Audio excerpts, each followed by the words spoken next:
All right, y'all. I am going live with this Superman sneak peek review.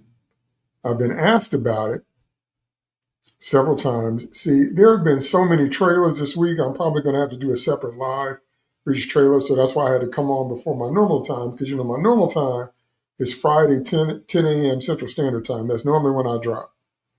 But there have been so many trailers this last week until I wouldn't be able to do them all in one sitting. So I'm probably going to have to make individual videos per trailer. So what I'm going to talk about in today's video is the Superman sneak peek that we saw. Now, I've only seen clips of it, and I've seen the controversy around it, but I actually have not watched the whole thing because I wanted to wait to do that on a live so I could experience it in real time and give you my gut reaction as to what I think about this sneak peek. So that's what we're going to do right now. Let me pull that up, and we will watch it together. Now, again, this is my first time seeing this whole thing. I've just seen clips from it, and I've just seen reactions to it. Have not actually watched it all the way through myself. We're actually going to look at Corn Sweat's Twitter when he did this. He posted it as well, so I hope I don't get some type of copyright flag or whatever, so I don't know. I'm going to stop it every couple of seconds, but I don't know, because you never know. But I'm trying to give an honest reaction to this trailer. So here we go.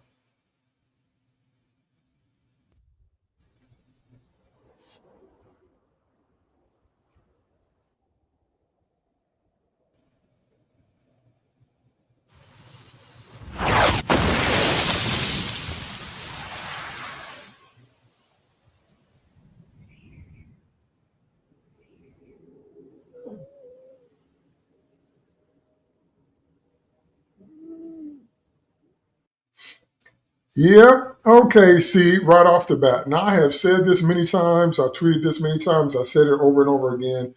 I'm going to repeat it here. Gunn does not have the instincts to do a Superman movie. How can I make a statement like that? How can I say something like that? Because he would know that the first thing that we don't want to see in a trailer or a sneak peek or whatever is Superman being beat up. I'm so tired of watching Superman get beat up. They nerfed him in Justice League Unlimited. That's one of the few things I did not like about that show, because I really loved that. I really love Justice League. I really love Justice League Unlimited. But they made a point in the Timverse to nerf Superman. Superman, the animated series, did it. Justice League did it. Justice League Unlimited did it. And I got tired of it. And I'm still tired of it. I was tired of it when Superman died from fighting Doomsday. I was tired then because nobody wants to see the Man of Steel getting beat up. I was tired of it in Superman Returns when one shard of kryptonite, and then, well, actually it wasn't one shard. He got stabbed with that shard, but Luthor actually made an island made out of kryptonite. Superman landed on it and all this somehow didn't feel himself losing his powers till it was too late. And then Kevin Spacey's Lex Luthor just beat him up. I'm tired of that. No one wants to see Superman like this. So right off the bat, just like with the original trailer, why would you start off a Superman trailer? Why would this be the first image that you use? Him being beat up and falling into the snow. Why? Because you don't have the instinct. You don't understand what it is that the audience wants to see. That's why. Let's continue.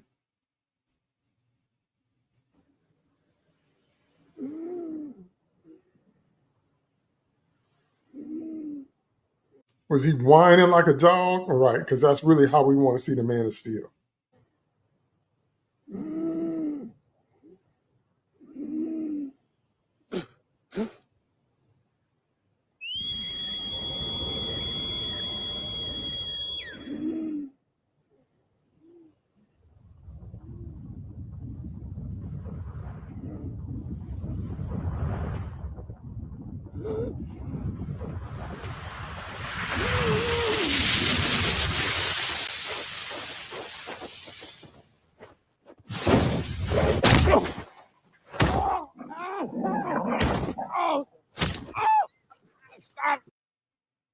Once again, now some people got mad at Crypto for acting like a dog, but Crypto's a dog. So I'm not mad at him for acting like a dog because that's what your dog does. Your dog does your normal behavior around you. So, but most dogs also know when you're injured. Did you know that? Did you know that sometimes your dog can sense when you're not well? There's this great video I saw about this woman that was having some type of dehydration attack, or something was going on with her. Her dog came and stopped her while she was washing dishes and made her sit down and get a glass of water. Did you know that? So I can't understand how a super dog with the same super senses as the Kryptonians, super hearing, X-ray vision, all that, can't tell that Superman's not in the best shape. So they have Crypto jumping around on top of him, hurting him. And of course, the obvious question, I don't know if anybody else asked this question, but the obvious question to me, why didn't you call Crypto when you was getting beat up? If all it takes is one whistle and here he come? Why didn't you call Crypto when you was fighting whatever you was fighting? What? But anyway, let's continue. Stop. Stop. Stop. Stop. No. Crypto. I'm sorry, this is ridiculous. Is this what you want to see with Superman and Crypto? Okay, I don't. Crypto. Take me home.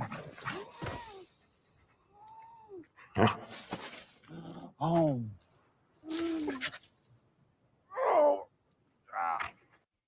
That's not even the right kind of dog to be Crypto.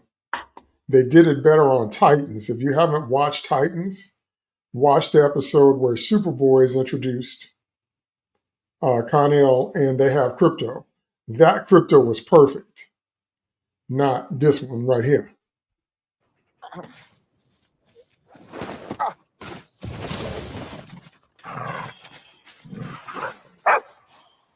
Crypto. Home.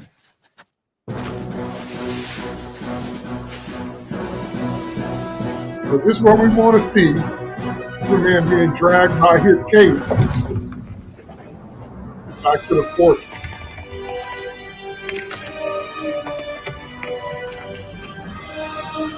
So does the fortress only appear like when he needs it? Is it hidden underneath the ice? And when they approach, then it emerges? Is that what's going on here?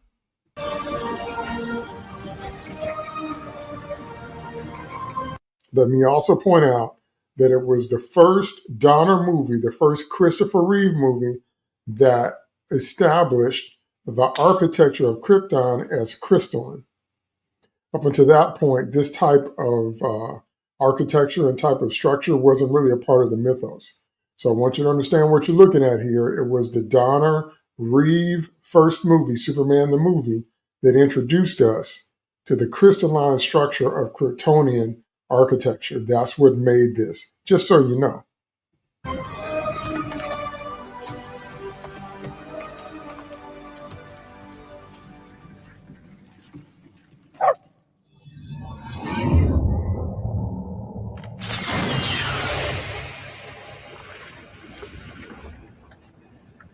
The front door is voice activated by Crypto's bark.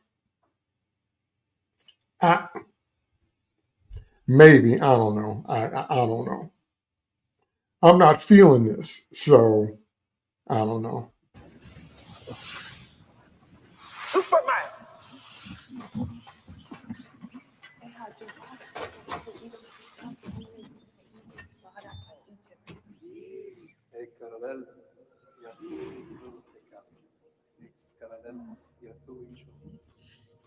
Thank you. No need to thank us, sir, as we will not appreciate it. We have no consciousness whatsoever, merely automatons here to serve. Okay, now, Superman having robots in the fortress that serve him is comics accurate. But normally those robots look like him. Normally, okay? So in later years, sometimes they develop a different look. But this dialogue is unnecessary. Why would the robot have to explain to Superman who built it, that he doesn't have emotions and that he's just there to serve and what? So that's a bit of a silly exchange because that's exposition for the audience, but there will not actually be a conversation that he would have. But okay. Meet 12. She's new. He looked at me. What? Did I just see a girl robot blush and giggle because Superman looked at her? So is this interactive? Is this AI? Is this like data? They have an emotion chip? Like what exactly is this? Because so far what it is silly, but okay. 14 fractured bones. Damage to bladder, kidney, large intestine, lungs. With a healthy dose of yellow sun, we'll have you up and at 'em in no time. So these robots are kind of sounding like if they were a robotic version of Alfred in the Batcave. But okay. Level 4. 292 times Saharan Prime, please, one.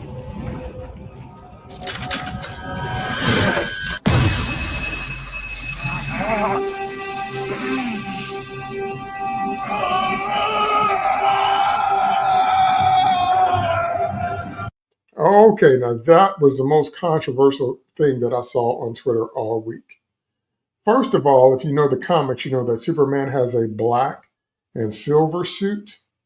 It was a suit he resurrected in after Doomsday beat him within an inch of his life.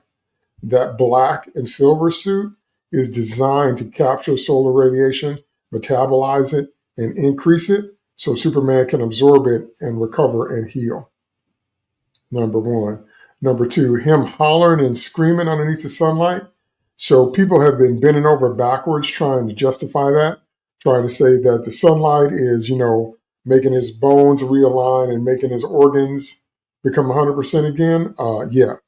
In Superman Returns, when Superman had been beat up and had the kryptonite shard pulled out of his side, all he did was fly up to the sun, bask in the sun for a few moments, grip his hands, feel the strength coming back, and then he came back in the atmosphere. Okay? In Man of Steel and in Justice League, Henry Cavill Superman did the same thing. Flew up to the sun, stood in the sun, got some sunlight, felt his energy come, and took off and did what he needed to do. But here, this makes it look like the healing process under the sunlight is painful.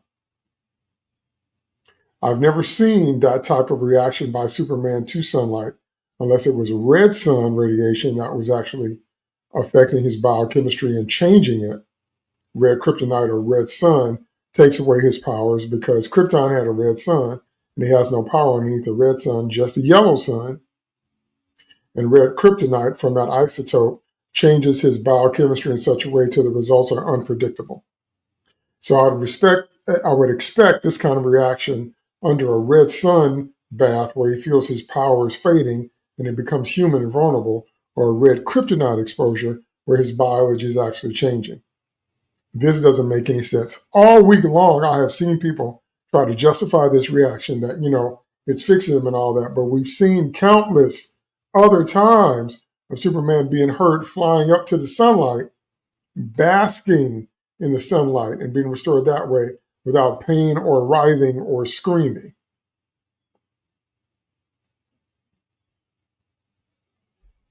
I'm director James Gunn.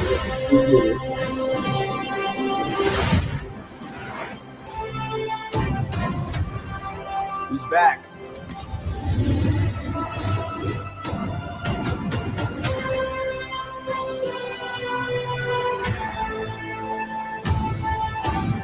That's Otis from The Walking Dead, right? The one that Shane shot and fed to the zombies, right? Oh, yeah, I'm just throwing that out there.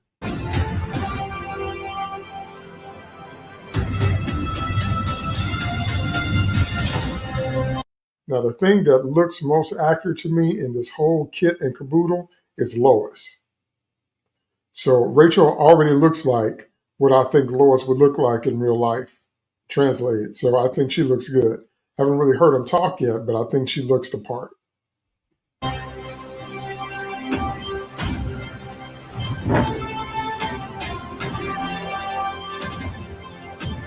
Superman. Now, I've been hearing nothing but good things about Nicholas Hoult as Lex Luthor. So I expect he's going to be doing a good job because everything I've heard so far said he really steals the movie.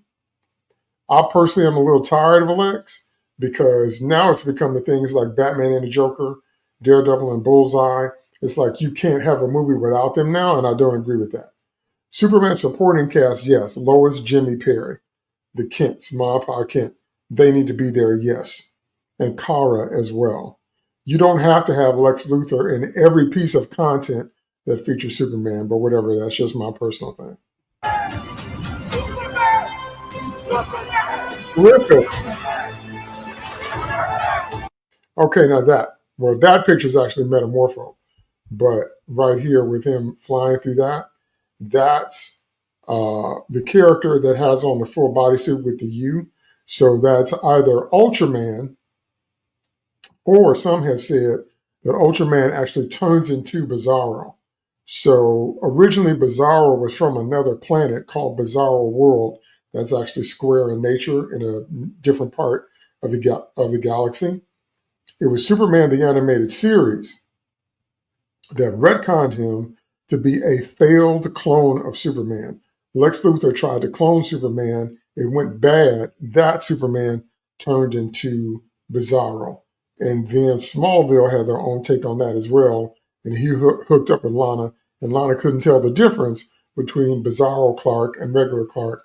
Don't get me started on Smallville.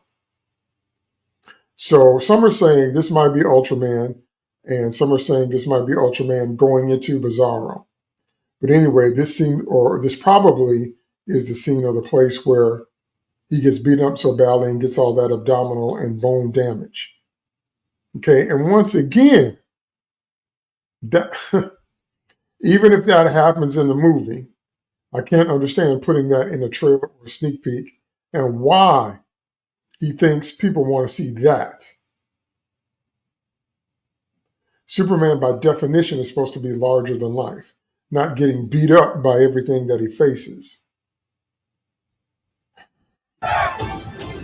That is Metamorpho. So the Justice League, the Justice Gang, or the Justice League International is in this movie. That's Hawkgirl, Guy Gardner, Metamorpho, Mr. Terrific that we've seen so far. So I understand that they're trying to establish that Superman and the heroes have been around for a while. I understand that. I still think there's too many characters in this movie. I could be wrong, but my gut feeling is that there are too many characters in this film for an intro film.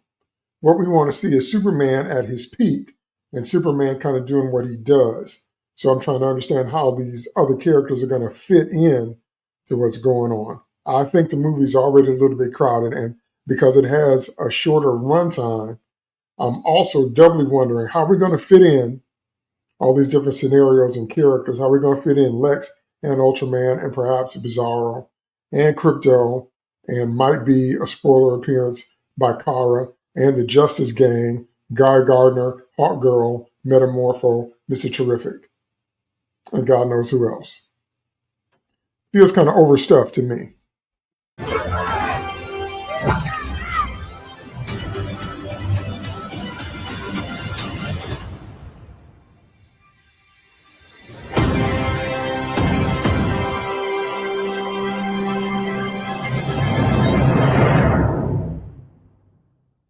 And the reason that's so important is because normies know Superman's supporting cast. Normies know Lois Lane, they know Jimmy Olsen, they know Perry White, they know the Daily Planet, and they know Ma and Pa Kent. I seriously doubt if normies know who Metamorpho is. I doubt if they know who Guy Gardner is. Now, watchers of the CW shows will know who Mr. Terrific is, because Mr. Terrific was actually on Arrow, and also when they did crossovers with The Flash. And Hawkgirl was on Legends, but this is Kendra Hawkgirl, which was on Legends. Shira Hall, the former girlfriend of Jon Stewart, was only on Justice League and Justice League Unlimited. So I'm wondering, as I'm watching all this, are normies even going to know these characters? The reason that's significant is because if you have a short runtime movie and it's your intro movie, then you're not going to have a lot of time for character development, which means when you throw them on the screen, you're assuming that your audience is going to know who they are. And if they don't, they're not going to care. They're not going to understand the impact of their interactions with Superman. I can almost guarantee you that with Guy Gardner. I guarantee you that at this point, because of the Justice League animated series, the Green Lantern that most of the younger people know is John Stewart. Longtime comic fans of all of the Green Lantern content understand that Hal Jordan was the greatest Green Lantern. But only the hardest core of comic fans might know who Guy Gardner is. Now, I know he's shown up in Superman the Animated Series and in a bunch of other different content. I know he has, but it's been brief. I think he was on Green Lantern the Animated Series too, but it's been kind of brief. My point is, I don't think that normies will know who Guy Gardner is. And having Nathan Fillion play him is just insult to injury, because Nathan Fillion was born to play Hal. Also, especially since they have a 60-year-old Hal now in the Lantern show. Why couldn't Nathan be Hal? That's what we've been waiting on for decades. So, of course, they make him Guy with the worst possible cut in a goofy costume, but okay. So anyway, I am not trying to hide my bias, but I'm not one of those people that listens to that ridiculous argument that says that if I don't agree with what other people are saying, that makes me wrong by default. No, opinions are subjective. Facts are objective. Opinions are subjective. It's just how you feel, how you see it. And I'm telling you how I see it. If I wasn't already a comic book fan, there's not a lot in that trailer that would make me want to watch it, because I've had my fill of seeing Superman getting beat up. Now, I did a video about spoilers. My last weekly Comics Chat video was about spoilers. So if any of the spoilers are true, those might be fun to watch. The most fun one might be Superman's relationship with Lois, because they have a public-facing relationship and then they have a private one. If that's true, that might be fun to watch. So I don't know. I'm definitely going to see this movie for review and discussion purposes. How could I not? It's probably going to be the biggest event of the summer, but I don't have a good feeling about it going into it, because I do not believe that Gunn's sensibilities are the right sensibilities for Superman as a character, for Superman as his story world. And with all these other extraneous characters, how are we going to have time to get to know them? Because again, if normies don't know them, what difference do they make? They don't mean anything. Lois, we know. Jimmy Olsen, we know. Perry White, we know. Supergirl, Kara Zor-El, we know. The Daily Planet, we know. Everybody knows those. Guarantee you everybody don't know Metamorpho or Guy Gardner or I guarantee you that. Mr. Terrific, I guarantee you. So anyway, those are my thoughts. I want to hear about your thoughts in the comments below. I don't want a whole nother movie of seeing Superman getting beat up. I don't need that in my life. I want to see the Man of Steel being the Man of Steel. That's why he has that name. Him being beat up or him finding a challenge on that level to do that to him should be the exception and not the rule. And it's become too commonplace for my taste. But that's just me. So let me know what you think in the comments below. Let me know what you think about this sneak peek. Let me know what you think about what I'm saying. And then the world is going to see how all this plays out in the summer. All right, that's it for today's Weekly Live Comics Chat. I'm going to have to do some more. So I will let you know on Twitter when I'm on live, because there's some more things I have to review, because the last 7 days have been trailers. So I'm going to have to do separate videos on those. So follow me on Twitter, DT2 Comics Chat, so you can know when I go live. Like this video and subscribe to my channel and ring the bell so you can also know when I'm going live and when I'm dropping new content. My regular time for going live is Fridays, 10 a.m. Central Standard Time. But when too much stuff has happened and I've got to review it, then I do midweek videos as well, like I'm doing now on Tuesday. Okay? Thanks for watching. Thanks for commenting. Thanks for liking and sharing this video. Thanks for subscribing to my channel. I will talk to you in the next trailer review. DT2 Comics Chat, out.